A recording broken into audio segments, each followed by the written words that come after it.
ನಮಸ್ಕಾರ ಸರ್. ನಮಸ್ಕಾರ ರೀ. ನಮಸ್ಕಾರ ಸರ್. ತಮ್ಮ ಹೆಸರು ರೀ? ಬಸವರಾಜ್ ಶಿವಕುಮಾರ್. ಊರು ಹೇಳ್ರಿ. ಸಾಕಿನ ಇಂಗ್ಳಿಗೆ ಸರ್. ಹಾಂ ರೀ. ತಾಲೂಕಿಂದ ಓಕೆ ಸರ್. ಓಕೆ.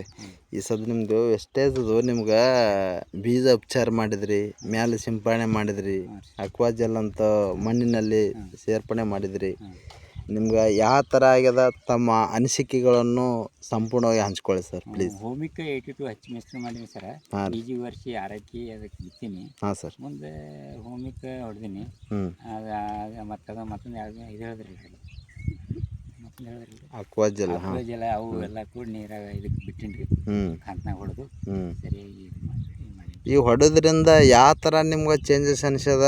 ಪೈಲ್ ನೀವು ಮಾಡ್ತಿದ್ರಿ, ಈಗ ಹೆಂಗೆ ಅನ್ಸದ? ತಾಕತ್ ಬರೋದ್ರಿ ಸರ್. ಯಾವ ರೋಗ ಬರಂಗಿಲ್ಲ. ಬೆಳೆ ನಮಗೆ ಒಟ್ಟು ಮಸ್ತ್ನಾಗ ಇದಾಗಿಬಿಟ್ಟದ್ರಿ. ಈಗ ಸಂಪೂರ್ಣ ಎಲ್ಲ ಹಚ್ಚ ಹಸಿರಾಗ್ಯದ. ಎಲೆ ಒಂಥರ ಗ್ರೀನೇಶ ಪೂರ ತುಂಬಿದಂಗೆ ಆಗ್ಯದ.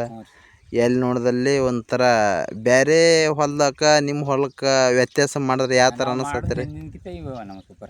ಸೂಪರ್ ಅನಿಸ್ತದೆ.